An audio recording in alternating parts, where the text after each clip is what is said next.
Mautul alim, mautul alam. Matinya satu ulama, matinya alam. Padahal mati berapa ulama?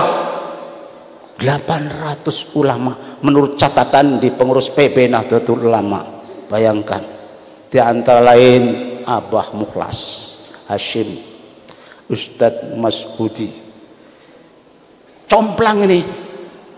Kalau mautul ulama satu alam meninggal, kalau amwatul ulama beberapa kematian ulama berarti semua alam mati.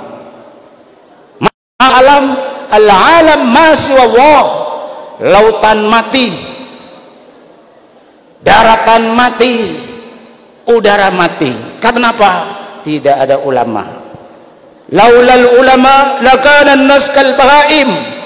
Kalau sudah tidak ada ulama, manusia menjadi bagaikan binatang, tidak punya rasa malu. Inilah yang kita ucapkan innalillahi wa inna ilaihi rajiun. Inilah, oleh karena itu pengganti-pengganti inilah yang akan meneruskan perjuangan daripada para alim ulama. Pramila kula wonten mriki kula namung badhe cerita pondok mawon. Soalnya cerita liyane kula mboten saged, nggih. Kula iki seumur hidup uripe nang pondok, mboten pundi-pundi, nggih. Mahwal pondok wa ma adraka mal pondok. Wa ma kaifiatul pondok wa ma kamiyatul pondok. Pondok siapa? Apa kegiatannya? Ya. Apa mutu dan kualitasnya? Ya. Pondok itu ada yang mengatakan adalah bengkel yang sanggup menservis 4 kerusakan manusia. Yang pertama kerusakan iman, yang kedua kerusakan akhlak, yang ketiga kerusakan ilmu, dan yang keempat kerusakan amal. Sekarang banyak orang yang beriman, imannya rusak. Bukan iman kepada Allah, tapi iman kepada makhluk. Banyak. Ini harus diservis di pondok. Akhlak harus diservis. Akhlaknya manusia sudah menjadi akhlaknya binatang, ya. Jadi manusia makan manusia. Artinya apa? Kalau minta tolong makan dulu duitnya. Kemudian kerusakan ilmu yang mestinya dari Al-Quran disalahgunakan untuk cari duit. Nah, ini penyimpangan ilmu. Amal yang mestinya soleh menjadi amal toleh, ya. Ya, ini yang ada di pondok pesantren. Kalau Kiai Jamal, ya, kita hadiah Fatihah ala diniyah Kiai Jamaluddin Ahmad Al-Fatihah. A'udzubillahi minasyaitonir rajim. Qala Kiai Jamaluddin Ahmad al-ma'hadu ma turbiya fihi talabah liyakunu dhawi imanin qawiyyin wa akhlaqin karimatin wa ulumin nafiatin wa amalin salihatin liyuntafa bihim fid dini wal watani wal ummah. Itu definisi pondok pesantren. Bengkel yang memperbaiki iman, memperbaiki akhlak, memperbaiki ilmu, memperbaiki amal soleh agar kita bahagia di dunia akhirat. Cara mondok, ini cara mondok. Cara mondok zaman dahulu dengan zaman modern berbeda. Zaman dahulu orang mondok itu kiai ini sregep, santri ini sregep, jadi kiainya riyadhah, santrinya riyadhah, jadi. Zaman sekarang begini, ada 4 kategori pondok pesantren zaman modern. Yang pertama, kiainya sregep sungguh-sungguh, santrinya sregep sungguh-sungguh. Kira-kira jadi apa gagal? Jadi. Nah, nomor 1. Yang kedua sebaliknya, kiainya tidak sregep, santrinya kabur. Kira-kira jadi? Tidak jadi. Yang ketiga, kiainya serius, santrinya tidak serius. Jadi apa tidak jadi? Setengah jadi. Yang keempat, santrinya serius sekali tetapi kiainya tidak serius. Jadi apa tidak?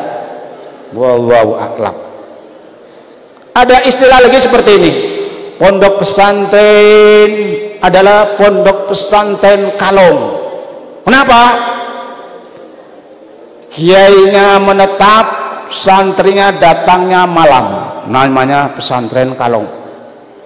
Ada yang dibalik, pondok pesantren kalung. Kalau kalung apa? Santrinya menetap, kiainya dosen terbang. Ini santrinya nunggu tapi diajar setengah bulan sekali. Ada terus sekarang. Ini yang berbahaya. Pondok pesantren ada tempatnya, santrinya kalong, kiainya kalong. Gimana itu? Pondok ada megah mewah, mana kiainya? Nanti datangnya jam 10 malam, santrinya datangnya jam 11 malam. Ada pondok seperti ini ya, karena di tempat kami di Jambi itu banyak pondok-pondok yang sudah gulung tikar. Karena apa? Korban politik. Makanya mudah-mudahan pondok pesantren Al-Hikmah ini jangan sampai terjadi pondok pesantren korban politik, jangan. Di pesantren ini politik itu sudah ada ya, karena disampaikan oleh Syekh Abdul Qadir Al-Jailani ya. Belajarlah ilmu syariat, belajarlah ilmu siasat, dan belajarnya ilmu hikmah ya. Belajarlah ilmu syariat di pondok ada, ilmu siasat politik agama ada, kemudian belajar ilmu yang lain termasuk ilmu hikmah itu ada. Itu ada pondok pesantren. Kemudian ngaji di pondok pesantren menurut kitab Risalatul Laduniyah karangan Imam Al-Ghazali ya. Ada dua teori. Ini untuk wali santri dan untuk santri dan untuk alumni.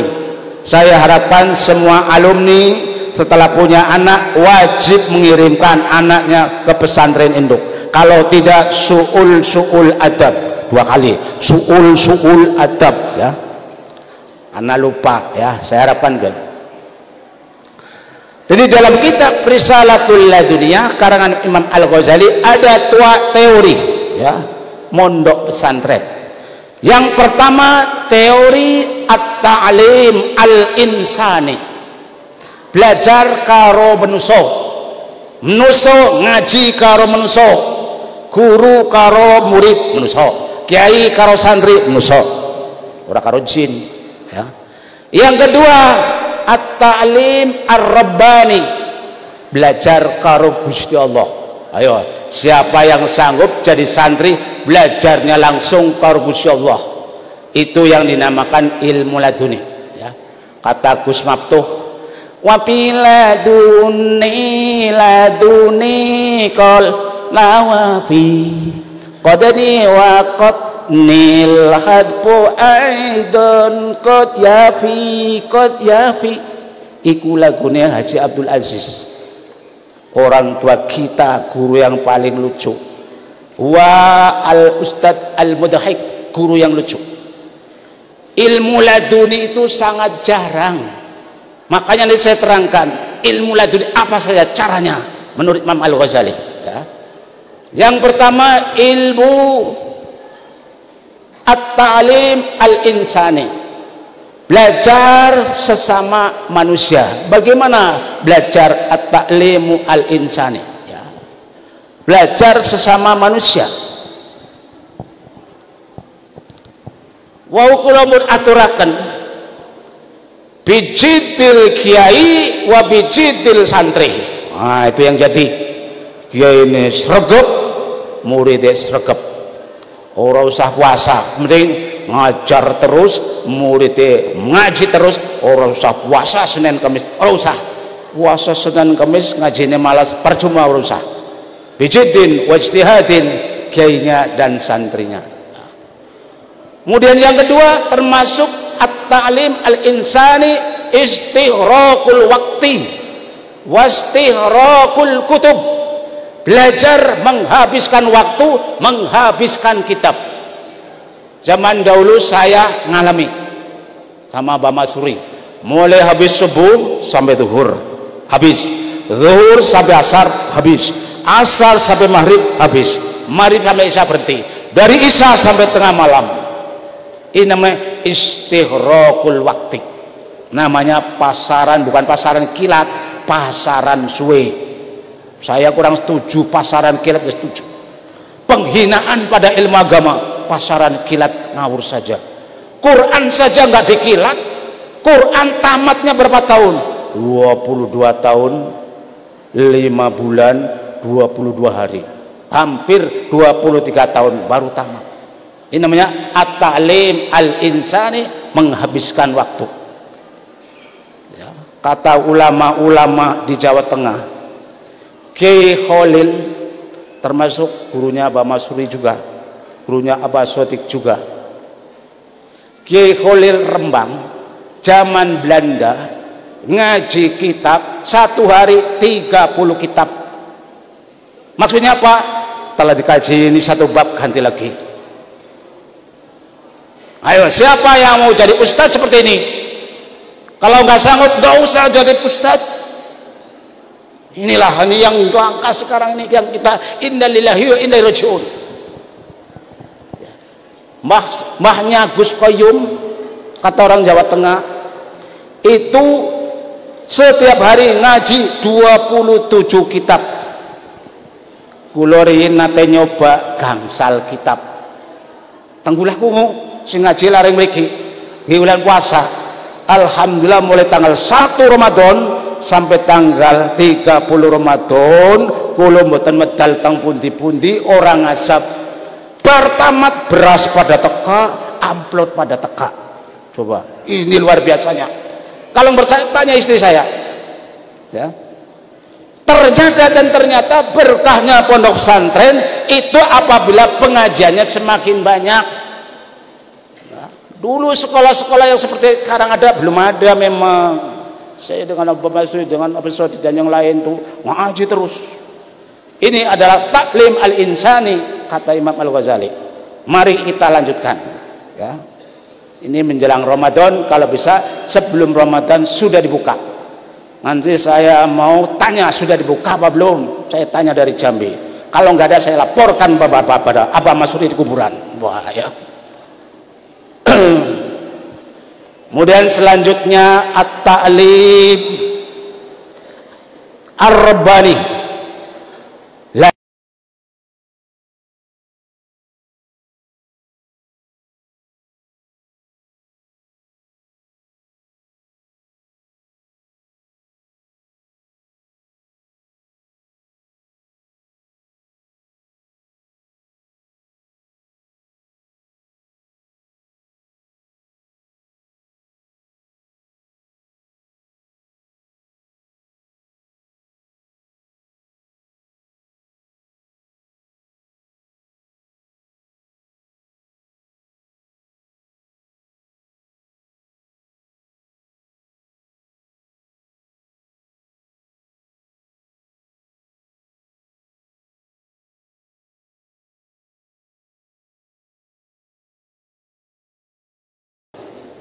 Apa makanannya?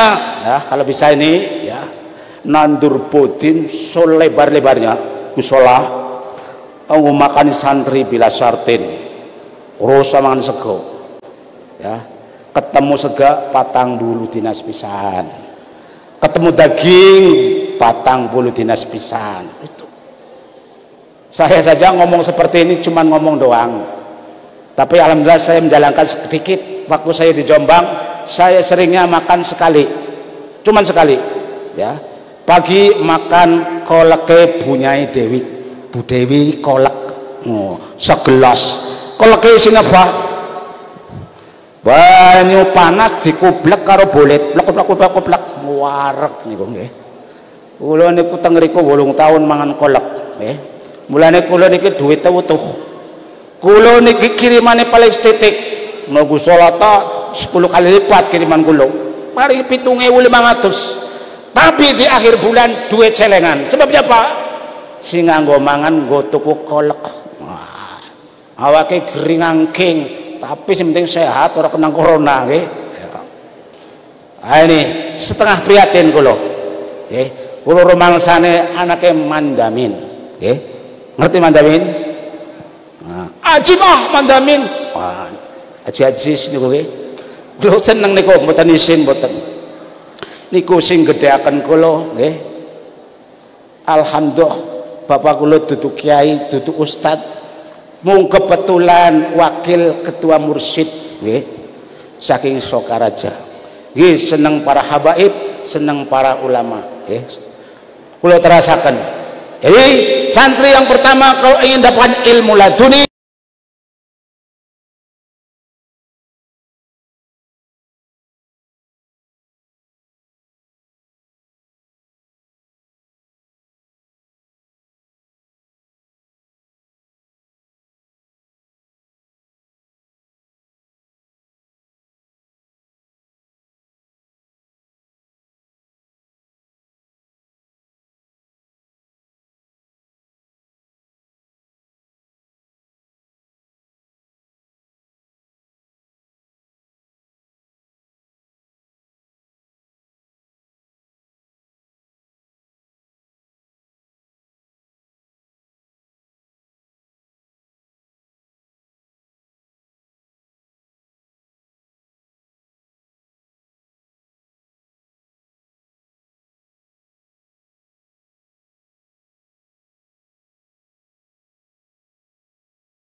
sini.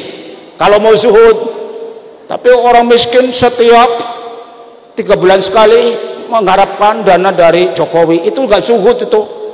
Menurut saya nggak usah diterima itu. Sedekahkan lagi pada yang lain. Mau ada mudah. Waris antri mengambil apa bantuan dari presiden. Nanti setelah dapat untuk ngirimi anaknya di Al Hikmah. Baik-baik ya. Tapi namanya IC kemerangsang, gue. Zuhud itu tidak pemantil harta walaupun hartanya banyak ya. Termasuk yang hafal ratusan ribu hadis sahabat Abu Isa At-Tirmidzi ya. Sohibu Sunani At-Tirmidzi niki hafal ratusan ribu hadis. Ini termasuk tunanetra sejak kecil. Jadi Imam Tirmidzi ini sejak kecil sudah tunanetra tapi hafal ratusan ribu hadis. Apa itu? Zuhud ya. Makanya zaman saya dulu mondok di sini ada santri namanya Sakub matane brecok nggih, anu raine brecok, lajeng mripatipun utuh. Ngapalkannya luar biasa sampai punya 6 panca indera. Pernah digoda oleh kawannya, "Kub, ini makan nasi hangat malam-malam." Luar biasa anak yang goda, mudah-mudahan diampuni Allah. Telepong isi hangat dicampur kecambah kuning go sahur begitu. Coba kurang ajar kan? Wah, yang Sakub itu cari sampai di mana ketemu juga, nggak boleh ampun, mau mati atau mau tobat. Itu punya panca indera ke-6. Itu Bapak Ibu sekalian yang berbahagia, anak sahabat-sahabatku dari para anak-anak dan para alumni. Termasuk metode belajar at-ta'lim ar-rabbani adalah sabar sesabar-sabarnya. Ini contohnya ada, ada Syekh Ahmad Ar-Rifai. Syekh Ahmad Ar-Rifai itu diterangkan di dalam kitab Safahatu Man Sabaro, Safahatun min sabaril ulama wal hilmi ala nisa. Safahatun min sabaril ulama wal hilmi ala nisa, nama kitab. Lampiran-lampiran kitab contoh kesabaran ulama, dan contoh kesabaran ulama menghadapi istrinya. Ini ibu-ibu bisa contoh. Ada ulama besar namanya Syekh Ar-Rifai, punya thariqah namanya thariqah Ar-Rifaiyah. Setiap hari dihajar oleh bunyai. Ada bunyai yang ngajar kiai di sini. Pakai alat-alat dapur, centong kaplok, irus kaplok, usel kaplok, nganti tuken, piring tar, hajar lagi pakai apa niku, sendok ting. Setiap hari santrinya hafal, krungu mendengar. Suatu hari ada tamu. Assalamualaikum. Waalaikumsalam. Tamunya mau masuk, sedang dihajar oleh istrinya, oleh ibunya. Wah, masa bunyai kok nggak sopan? Pak Yai ulama besar kok dihajar? Akhirnya apa? Tanya pada pengurus, urus ini, kamu nggak mau membela itu? Pak Yai sedang dihajar Bapak Pelur dengan alat-alat dapur, kamu nggak membela? Pak, maaf, itu sudah langganan setiap hari. Wah, luar biasa. Beliau ini oleh tamunya gara-gara mertamu malam habis mimpi bahwa Syekh Ahmad Ar-Rifai ini surganya adalah dekat dengan Allah Subhanahu wa taala. Surganya dekat dengan Allah Subhanahu wa taala. Itu yang menyebabkan tamu itu mertamu. Tanya, kamu apa? Mau lapor. Lapor. Tadi malam kamu habis mimpi ya? Ketemu saya di surga yang paling dekat dengan Allah. Iya. Wali, sudah jadi wali ya. Akhirnya bagaimana? Santri sudah tahu semua, tamunya sudah tahu semuanya, tamu itu langsung balik ya. Tapi sudah ada informasi kenapa kiai itu dihajar oleh bunyai. Ternyata kiai itu punya utang sama bunyai, belum nyaur. Apa utangnya? Mahar belum dibayar, anak sudah besar-besar, mahar belum dibayar, mas kawin belum dibayar. Berapa? 450 dinar. Nggak sanggup membayar sang kiai kepada bunyai.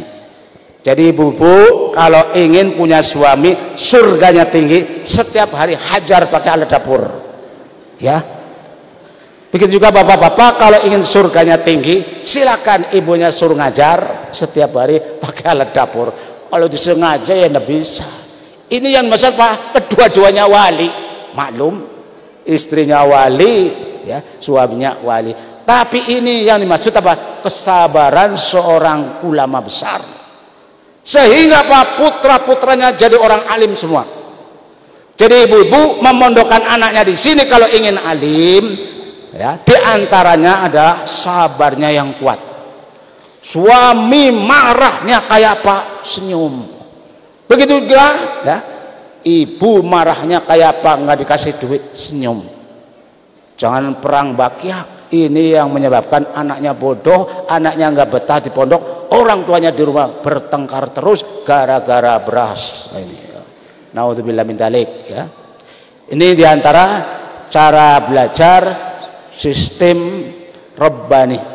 Masih ada contoh lagi ini ya, supaya mana yang mau diambil. Ada ulama namanya Ya'is bin Ubaid di dalam kitab Qimatuz Zaman ya, Indal ulama ya. Wong jenenge ulama besar Ya'is bin Ubaid dalam kitab Qimatuz Zaman Indal ulama ya. Nilainya waktu menurut ulama karena dia tuh sangat cinta sekali dengan ilmu. Selama 30 tahun mangane didulang kalau sedulur wadon. Jadi karena dia cinta dengan ilmu, tangannya pegang pena, tangannya pegang buku, tangannya pegang kitab, tidak pernah tangannya kosong dari ilmu. Ya, li hubbihi bil ilmi, 30 tahun mangan didulang. Niki Imam Ghazali sing sanjang, sanes kula. Bu, nek duwe emas, monggo sampean dulang 30 tahun. Tapi syaratnya ngaji terus, ya. Mau makan nggak sempat, mau makan nggak sempat. Ini termasuk taklim, ya, Rabbani. Ada lagi ini, ya, dalam kitab yang berbunyi auladuna kaifa yahfadzunal Quran. Jadi ada kitab namanya auladuna kaifa yahfadzunal Quran. Bagaimana biar anak saya hafal Al-Quran, seperti itu. Di sana diterangkan, ya, sebagian ulama ada yang belajar selama 15 tahun belajarnya lewat mimpi terus, ya. Tidur mimpi diajar oleh guru, bangun, ya, sambung lagi 5 juz bangun, 5 juz bangun. Ini termasuk ilmu laduni seperti itu. Makanya kalau ada santri tidur di pengimaman masjid jangan digugah. Siapa tahu dia sedang diajar oleh guru besarnya. Pernah terjadi, ya, ada cerita santri dibangunkan tidur di pengimaman masjid, nangis terus tidak pernah berhenti-berhenti. Sebabnya apa? Keputusan ilmu sedang diajar oleh gurunya lewat mimpi dibangunkan. Jadi Gus ini apa-apa solani santrinya kalau pagi belum bangun biarkan saja, ya, husnudzon lah. Mungkin tuh tadi malam habis wirid, ini sedang diajar oleh Syekh Abdul Qadir Jailani lewat mimpi, itu aja. Insya Allah nggak berdosa. Nah, kiainya jalan-jalan saja pagi-pagi. Kenapa nggak ngajar? Santri sedang belajar sendiri. Di mana? Dengan mimpi. Wah, hebat kan? Ini adalah guru yang malas punya cerita seperti itu, ya. Nah, sekarang yang paling ringan nih, ya, taklim Rabbani yang paling ringan. Mondok di Al-Hikmah, dah, ya. Sergap, Mualimat tamat, Alfiyah tamat, Fathul Qorib tamat, Fathul Mu'in tamat, sudah. Balik ngajar di musola, ngajar di rumah, ngajar di masjid, ngajar di sekolah. Ini dinamakan juga taklim Rabbani, ya. Mana dalilnya? Man ta'allama wa 'alima wa 'amila wa 'allama warasahullah ilma ma lam ya'lam. Sapa wong ngaji bar pinter diamalna, diulangna keluarga, diulangna masyarakat, ilmu yang belum diajari bisa dewe. Saya merasakan, Bu, saya punya guru laduni namanya Kiai Muhammad Khudori. Ini gurunya Ustadz sini semua. Kiai Muhammad Khudori itu luar biasa. Kesukaannya Mbah Wahab, kesukaannya Ki Fatah Hashim. Semua nazom mesti hafal. Apalagi Alfiyah pasti. Nazom sekecil-kecilnya sampai sebesar-besarnya nazom hafal semua. Kalau mau ngajar sering pinjam buku catatan saya karena saya tulisannya agak bagus. Ri milik bukunya ri. Kalau ngajar ini buku saya untuk kipas-kipas. Ini, ya. Ngajar balaho nih kipas-kipas nggak melihat. Wah, buku saya untuk kipasan Pak Yai Khudori, alhamdulillah. Akhirnya pas saya dapat ilmu laduni. Saya ketika belajar Nadom Jauharul Maknun tidak paham. Setelah saya di Pasraya Bamusri ngajar balaghah, alhamdulillah, entah bener entah enggak bisa paham. Laduni kan? Nah itu. Oh, berarti laduni yang paling gampang. Gampang. Belajar sing sregep nganti paham, mulang, nanti kitab lain bisa dhewe. Kalau menurut Pak Sultan gampang. Ki Sultan kalau ngajar, kalau ada kelupaan panggil guru. Misalnya sedang makna nih ya. Wa taharatu ala salasi syaraito ala salasi kisolin. Qala Syekhul Mu'allif, oh ala syaraito itu. Panggil gurunya, qala Syekhul Mu'allif, teruskan. Ilmu laduni lagi. Macam-macam belajar ilmu laduni itu ya. Coba siapa yang belajar seperti itu ya.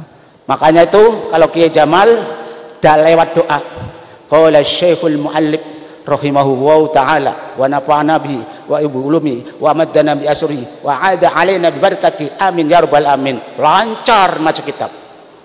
Jangan baca kitab enggak punya wudu langsung baca. Ini sudah enggak sopan adab dengan kitab. Baca kitab baru ngaji, wudu dulu, pakai baju yang bersih walaupun bajunya jelek, baca doa baru baca. Itu namanya akhlak-akhlak mulia yang dilakukan oleh para pendahulu ya, ketika ngajar kepada santri-santrinya itu seperti itu. Nah, ini kalau saya sampaikan semua nanti habis ya, habis waktunya apa habis orangnya, ternyata saya habis materinya kan itu. Gantilah, ganti materi ya. Jadi sekarang apa wazifah santri, baik yang sudah tamat maupun yang belum tamat, termasuk saya tidak mau dipanggil kiai, saya lebih mantap dipanggil Husain santri, sebab kiai itu rendah derajatnya. Iya Bang.